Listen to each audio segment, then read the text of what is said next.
Picard for some of his more pointless and surly antics. Final score is 4 out of 10. Oddly enough, the West Picard scenes are actually what buoy this episode up.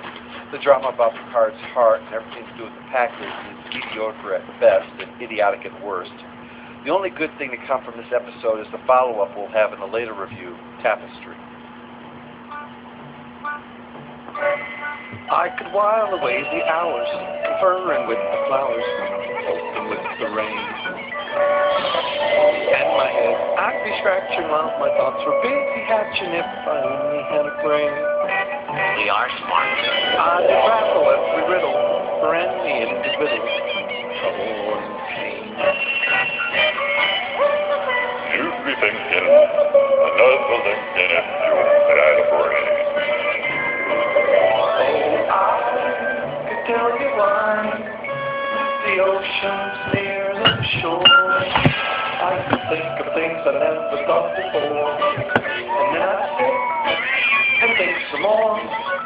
I would not be just a mess, my head on full of stuff, heart all full of pain. I would dance and be merry, life would be a dingle-dairy if I only had a brain.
Okay, this is a video about politics. Now here's a question.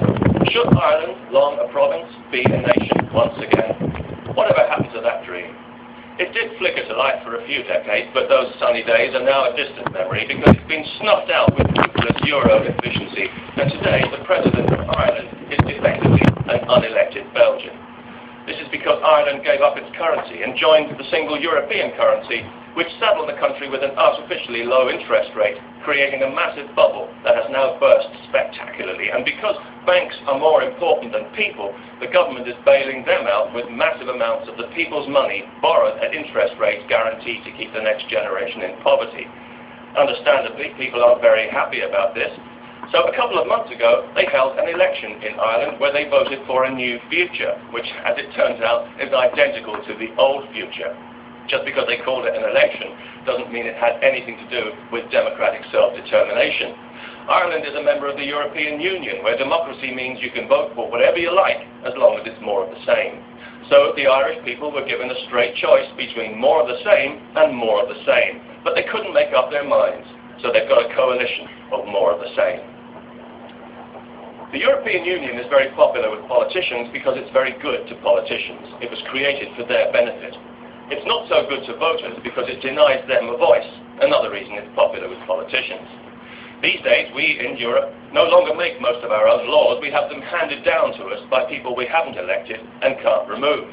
The people we do elect are powerless to change anything, even if they wanted to, and most of them don't want to because they've got their snouts in the trough of a corrupt organisation whose accounts haven't been signed off for the last 16 years. And we, the people that is, haven't consented to any of this. We've had it steadily imposed upon us through duplicity and coercion. Because today in Europe, the grand project, political union, is more important than the people, and that's the bottom line.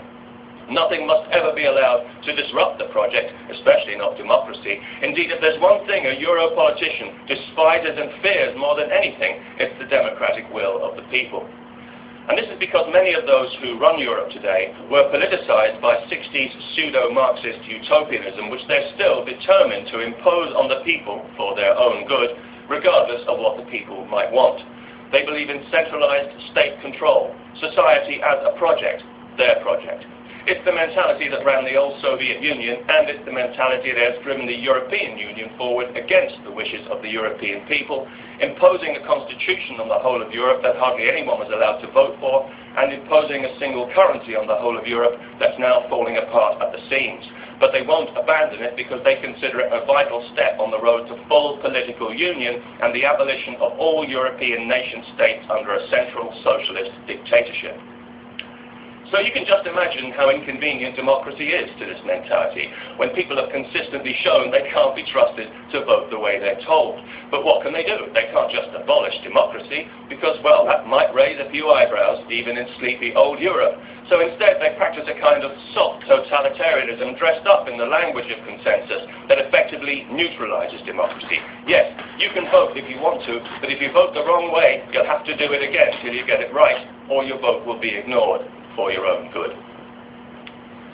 Ireland was the only country in Europe that was allowed to hold a referendum on the Lisbon Treaty, which establishes the unwanted constitution for the whole of Europe. And that was only because the Irish constitution insisted on a referendum, and their politicians couldn't weasel out of it the way they did everywhere else, including Britain. So we all watched the Irish referendum with great interest because our future depended on the outcome. And when the Irish people voted against the Lisbon Treaty, we applauded them for it and thanked our lucky stars for Irish democracy. So what happened? Their vote was ignored, and they were forced by their own politicians to vote again. The second time, they were bullied into voting in favour by a relentless, unanimous and heavily financed campaign of deliberate fear-mongering and lies by those same politicians, business leaders and the media, all desperate to sign away their country to all things Euro. And now, just look at Ireland. Barely a province, let alone a nation, with massive unemployment and people once again leaving in droves. It's as if the last 100 years never happened. The Irish people have been conned into giving away their country. Their sovereignty has been swindled from them, and those responsible should be in jail. Once again, they're finding out in Ireland the hard way that when other people control your destiny, you cease to matter. The Euro project is all that matters to the Euro fanatics, and if a few million people are reduced to poverty, that's a price worth paying for ever closer union and ever more control. Thanks to the European Union, Ireland doesn't make its own laws or control its own borders. That's already a given. But now it doesn't even run its own economy. The country's been stripped and left shivering in its underwear. Yet the unelected president of the European Commission, Mr. Barroso, unlike most of them, not a closet Marxist, but a closet Maoist, I guess that's what they mean by diversity, he had the nerve to blame the Irish for their own misfortune, which is like slapping somebody with their own hand. It's what we call taking the piss. But then Mr. Barroso can afford to be so glibly dismissive. He's paid more than the American president, more than the British Prime Minister, so he's not feeling the squeeze, and he can't be removed by popular vote, so he doesn't have to give a damn. If ever a man was asking for a political kick in the crotch, it's this guy.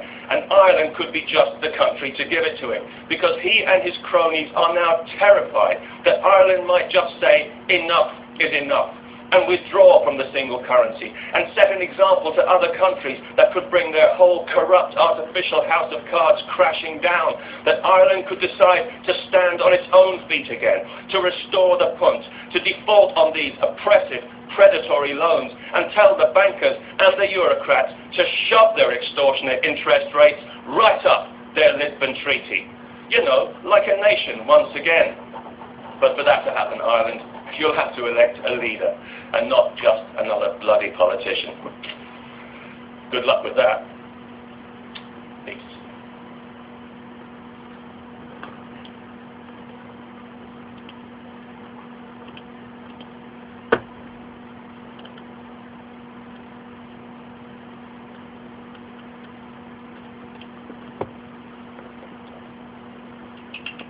Whether it's high art or beautiful trash, the AV Club explores the best of film, TV, music, books, and games. Inventory is our obsessively specific pop culture list.